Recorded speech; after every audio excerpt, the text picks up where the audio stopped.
Om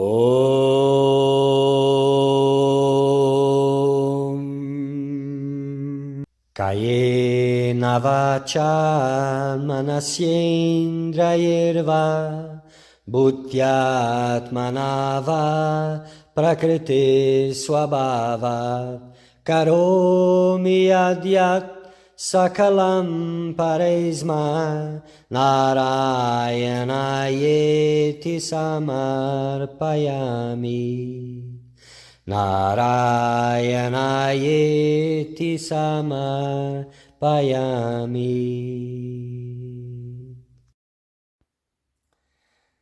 Querido buscador da verdade, bem-vindo. Nesta série de vídeos vamos falar sobre Bhakti Yoga, o caminho da devoção, da rendição, do amor divino. Esta obra chama-se os Bhakti Sutras de Narada. São atribuídos ao sábio Narada e fala tudo sobre o caminho da devoção, do amor a Deus. Algo que para os dias atuais é uma joia, uma preciosidade, aquilo que trará alento ao coração do verdadeiro buscador da verdade. Que todos vocês possam encontrar inspiração nesta obra, direcionamento e um entendimento profundo, e que também o amor divino possa brotar nos vossos corações.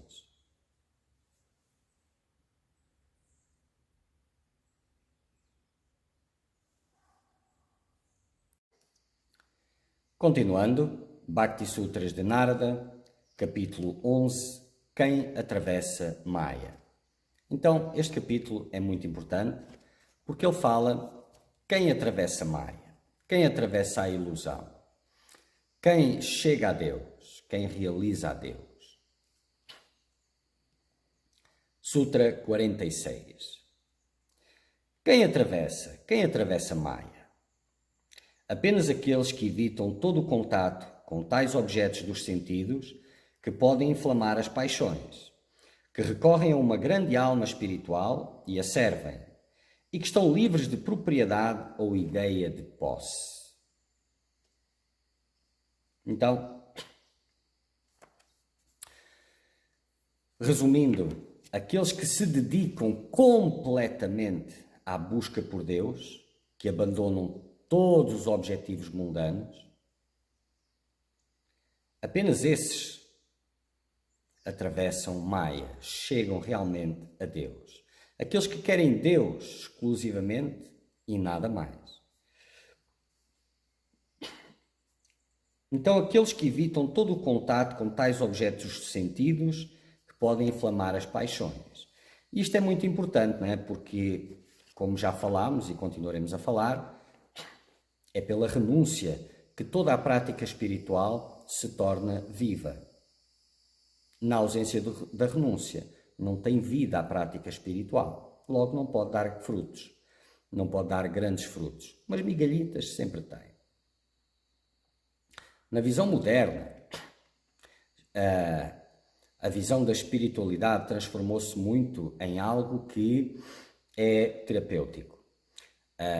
É algo que vai melhorar a vida do indivíduo. E vai, só que não é da maneira que ele imagina. É algo que vai acrescentar ao que ele já tem, melhorar o que ele já tem. Se eu for uma pessoa boa, me tornar uma pessoa boa, vou ser merecedora da realização dos meus desejos. Embora não seja tão explícito, mas está implícito nas ideias, nas atitudes e etc. E esses não atravessam Maya. Aqueles que trilham o caminho da renúncia, que renunciam, que se abstraem, que evitam o contato com os objetos que inflamem as paixões, isto não é só sensualidade, é tudo aquilo que inflama o desejo à posse, o desejo de ter, de conquistar.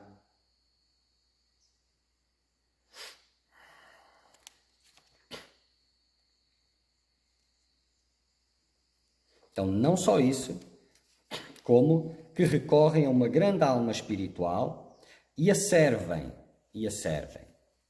que dedicam a sua vida a servir uma grande alma espiritual, aquele que realizou a Deus, o Santo. Como falámos naquele capítulo de a glória da companhia dos santos, das boas companhias, e o efeito que isso tem no buscador, que eventualmente o leva ao nível do santo, ao nível daquele que realizou a Deus, torna-o uno com ele. Afinal, aquele que realizou Deus, como já falámos, o indivíduo já não está lá, é Deus. Não os deuses das tuas concepções, pois ele irá quebrar as tuas concepções, com certeza, todas aquelas que têm a ver com ainda a manutenção de algum desejo. Isto é algo muito comum, a ideia que vem desde a infância, não é? Se eu me comportar bem, se eu agradar, eu vou ter coisas em troca. E o amor de Deus, o amar a Deus, é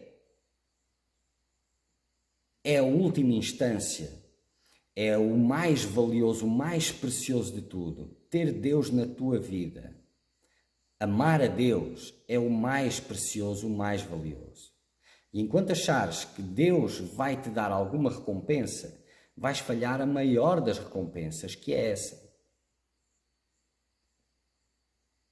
Essa é a maior recompensa. Mas enquanto servires a Deus, ou servires o santo, o guru, e o servires com alguma ideia de alguma recompensa que venha para o teu lado, de alguma melhoria da tua vidinha, do teu mundinho, não vais estar a servir Deus nem o guru. Enquanto servires os teus propósitos, estás-te a servir a ti, não ao guru. E isso não promove a purificação. Vai promover a frustração. Em algum momento te vais frustrar com isso. E nesse momento, ou te agarras ao guru e consegues te elevar acima disso, ou desistes e voltas para a vida da qual não chegaste a sair realmente. Porque enquanto estiveres, de alguma forma, servindo para receber algo em troca, estás no mesmo alinhamento que estavas antes. Então é inevitável retomares o mesmo caminho. Já largar isso e se elevar acima disso significa deixar esse mundo do indivíduo para trás, um pouquinho mais para trás, até que não reste mais nada. Então servir o guru, servir a Deus, não é servir-se. Isso é muito importante, pois é fruto de muita frustração. Porque se tu não entendes que é a tua purificação que estás em busca, vais estar sempre a olhar para os outros, vendo os defeitos, arranjando desculpas. Quando tu sabes que és tu que precisas de purificar, não importa o que os outros, de onde é que vêm, o que importa é ver as impurezas e se purificar. E quem está engajado constantemente em práticas de purificação, nem precisa de se preocupar com ver. Até porque será inevitável, porque elas virão ao de cima violentamente. E que estão livres de propriedade ou de ideia de posse. Isto também é muito importante. Porque a ideia de posse, a propriedade, a ideia de posse alimenta a noção da individualidade, do apego, dos desejos e tudo mais. Então, abrir mão da ideia de posse é muito difícil, mas muito importante. Vamos aos pontos. Um santo é o refúgio supremo para aqueles que estão imersos no formidável oceano do samsara ou existência mundana. Então o santo é o refúgio supremo. Não tem refúgio maior do que um santo, do que aquele que realizou a Deus, que se autorrealizou. E isto está disponível para aqueles que realmente estão com seriedade. que é que isto quer dizer? Que não é para todos. Não, e sim. Não é para todos que ainda não estão com essa seriedade. Então, aquele que quer muito e percebe não ter ainda essa seriedade toda, ele que se trabalha, que inicie uma disciplina intensa espiritual, que se torne sério, que trabalhe e depois, com certeza, será possível se ele for sincero o suficiente.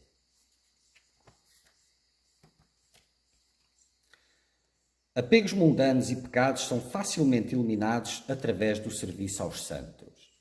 Este é outro muito importante, não é?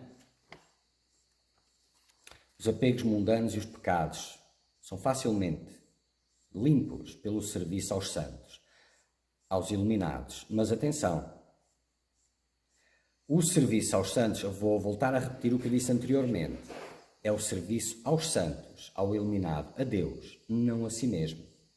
Porque se servires com esse propósito em mente, não haverá purificação, não haverá real devoção, porque a tua devoção ainda é a ti mesmo como indivíduo e a sua sorte, o seu benefício, por oposição ao seu prejuízo e etc. Então, servir os santos é servi-los, é amá-los, é servir para a satisfação deles, não para receber nada em troca. E é isso que traz os maiores frutos.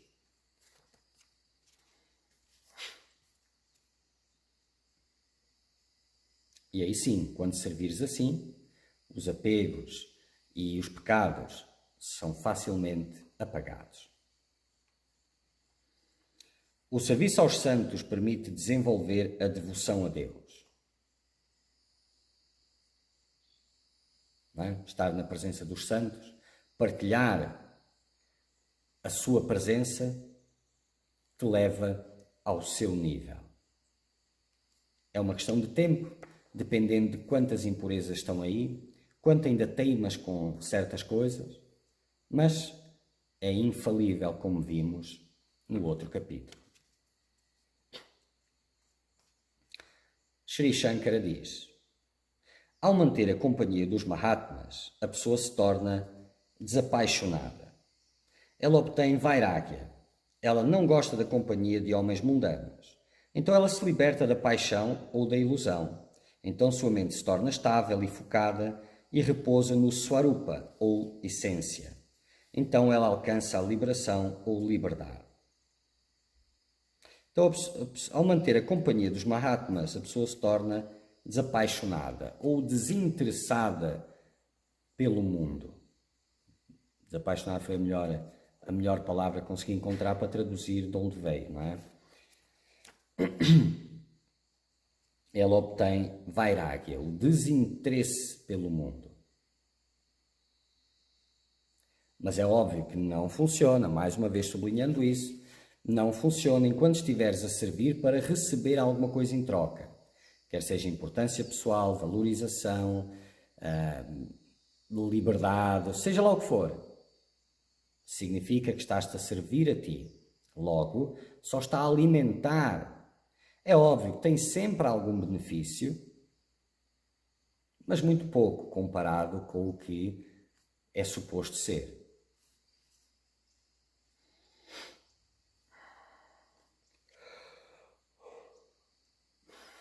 Sutra 47.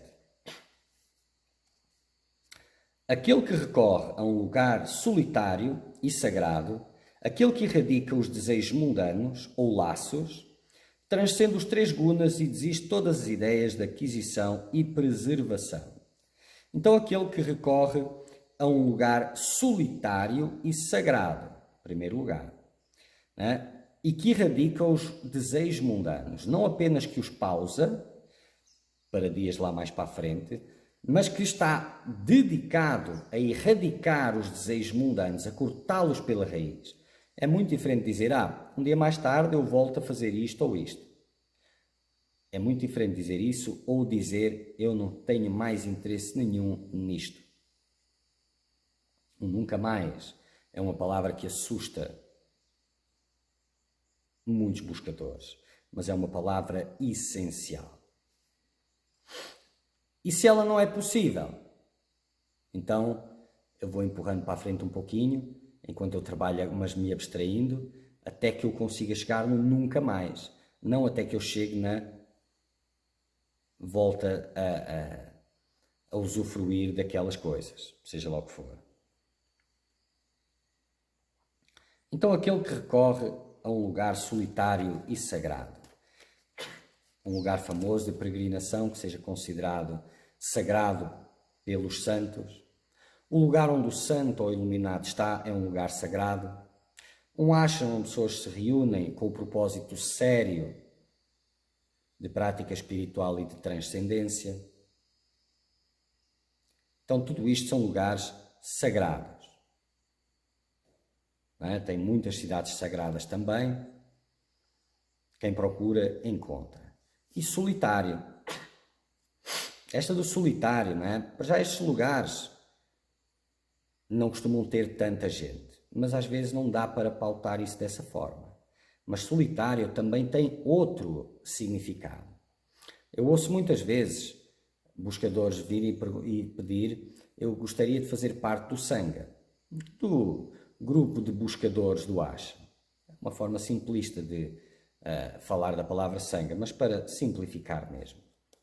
E aí, normalmente eu respondo, já esclarecendo, o seguinte: o Sangha é acidental, o grupo de buscadores é acidental.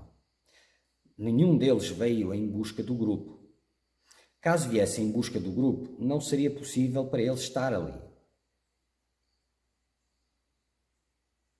Eles vieram para se voltar para dentro, para trabalhar seriamente a sua liberdade, a sua devoção e não para participar de grupinhos.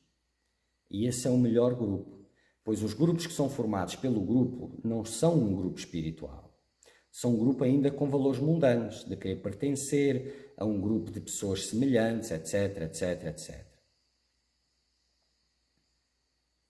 Então a atitude deve ser de total abstração. Esse é o lugar solitário, pois é nesse lugar solitário que se realiza a unidade, que se realiza Deus. Pois enquanto estiveres distraído com o resto, a tua devoção não será ininterrupta. A tua lembrança de Deus não será ininterrupta. Ela será interrompida por um monte de coisas do teu dia-a-dia.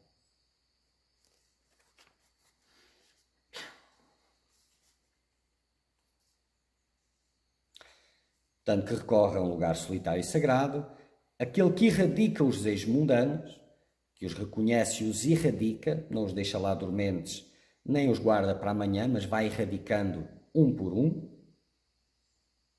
Os laços, também, os laços com os outros. Enquanto houver laços com os outros, há preferências, há vontades, há desejos, há apegos. Então, todos os laços devem de ser cortados, exceto o laço com Deus, o laço com o Guru. Esse laço é o único que deve de permanecer, que é a mesma coisa.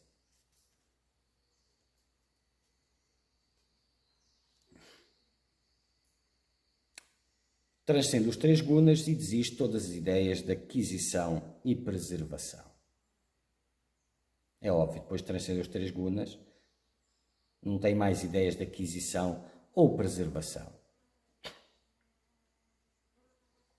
Então, alguns pontos: pela disciplina, adoração, cultivo de virtudes, estudo, kirtan, cantar as músicas divinas, meditação, serviço ao preceptor ou guru e a graça do Senhor, o devoto ou yogi transcende os três gunas. Pela dedicação completa, exclusiva e intensa a Deus, o devoto ou yogi transcende os três gunas. Enquanto houver espaço para a vidinha e desejos mundanos, não tem como. O sentimento de propriedade cresce com a associação constante com objetos sensuais. É muito difícil erradicar o sentimento de meu.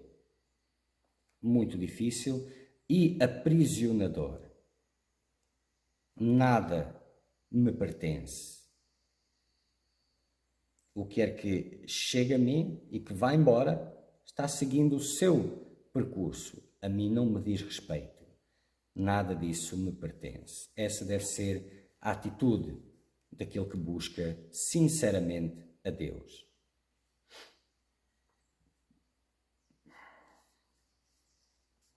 Sutra 48. Narada continua, expondo quem atravessa Maya. Aquele que renuncia aos frutos das suas ações e que renuncia a todas as ações vai além de todos os pares de opostos, como prazer e dor, bom e mau, calor e frio. Então, aquele que serve ao Guru, o Guru diz o que ele tem que fazer e o que não tem que fazer, não é? Cabe-lhe a ele se desapegar das suas vontades, tratar como indiferente o que quer que seja para ele fazer. Isso chama-se desistir de todas as ações nesse contexto, não é? E ao desistir de todas as ações, deixa de haver o interesse, a preocupação com os resultados.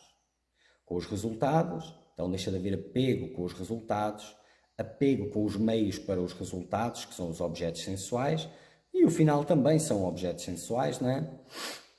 Deixa de haver preferências, começa a haver o completo desapego da vida do personagem.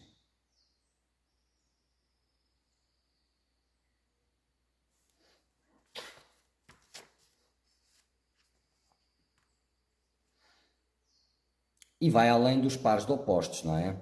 Com prazer, dor, bom e mau, calor e frio. Ou seja, aquele que renuncia os frutos das ações e que renuncia todas as ações transcende a dualidade.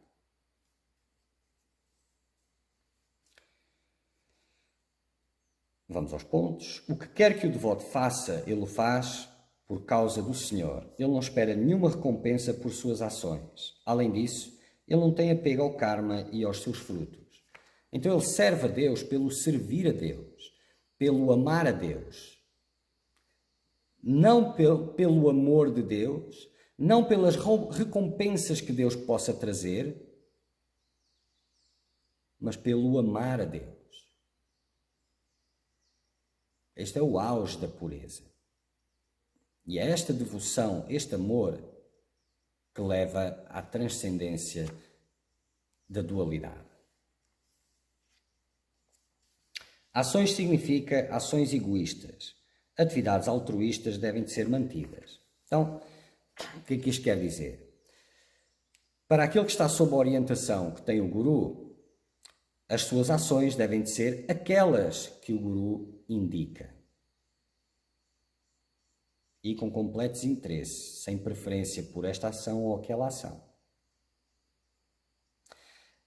Aquele que não encontrou o seu Guru ainda, deve-se pautar por rejeitar todas as ações que o desviam de Deus, da consciência de Deus, da lembrança de Deus.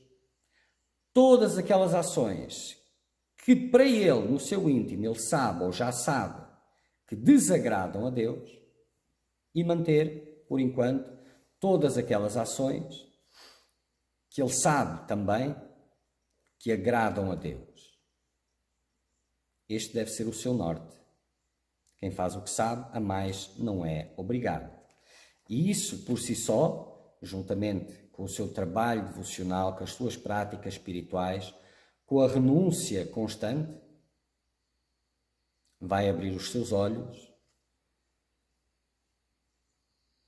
para melhorar a sua visão das ações que realmente honram a Deus e aquelas que não honram a Deus. E aquelas que afastam de Deus. E aquelas que aproximam de Deus. Quem sabe até ao ponto de poder encontrar o Guru, a manifestação de Deus.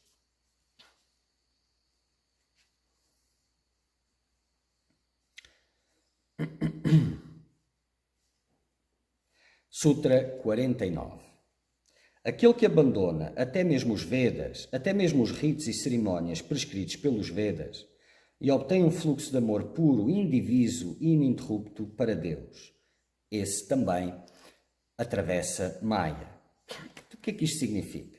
Bom, um buscador ingênuo diria, bom, então eu vou abandonar isso tudo, as escrituras, as cerimónias das escrituras, a meditação, essas coisas todas. Isto é algo bem comum hoje em dia, não é? Ver uma filosofia avançada e achar que está naquele nível e que já é para largar aquilo tudo. Não funciona assim, não é? Então, quem é que abandona até mesmo os Vedas? Aquele que já abandonou todo o resto.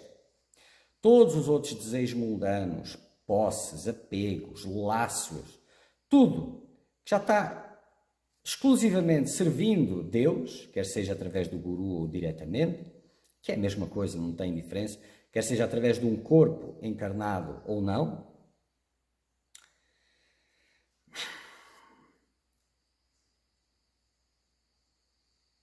esse abandona, né? Quando ele se estabeleceu, portanto já abandonou tudo isso, já está servindo constantemente e já se estabeleceu num nível de devoção praticamente ininterrupto, que só se interrompe, que só há distração dessa devoção e lembrança constante de Deus quando ele está lendo as Escrituras ou em algum dos rituais prescritos pelas Escrituras de adoração a Deus, seus pujas, seja lá o que for. Então significa que isto não é só lembrança, significa que a presença de Deus está tão constante dentro dele que isso que antes levava a atenção dele para Deus perturba desse fluxo de amor presente, devoção presente e ininterrupta. Mas para chegar aí ele já largou tudo o que era mundano, já não tem nada a ver, está servindo por servir para agradar a Deus apenas. A sua devoção, o amor divino já cresceu tanto dentro dele que se tornou praticamente ininterrupto, apenas perturbado por essas últimas ações que ainda não foram abandonadas. E é nesse momento que ele as abandona. Aquele que está servindo o guru irá dizer qual é o momento de abandonar tudo. Mas é a mesma coisa. Os Vedas não têm valor para aquele de um fluxo tão constante de amor por Deus, pois ele já está em Deus, não é? Sutra 50. Ele verdadeiramente cruza Maya, ele cruza este oceano de Sansara, todas as limitações, ele ajuda a humanidade a cruzar também. Então aquele que cruza o Sansara ajuda depois, tornando-se uma presença de Deus, ajuda depois outros a transcender também. Muito bem. Tvameva mata cha pita tvameva tvameva bandhushka sakha tvameva tvameva vidya dravinam tvameva tvameva sarvam mama deva deva Tvameva sarvam mama deva deva.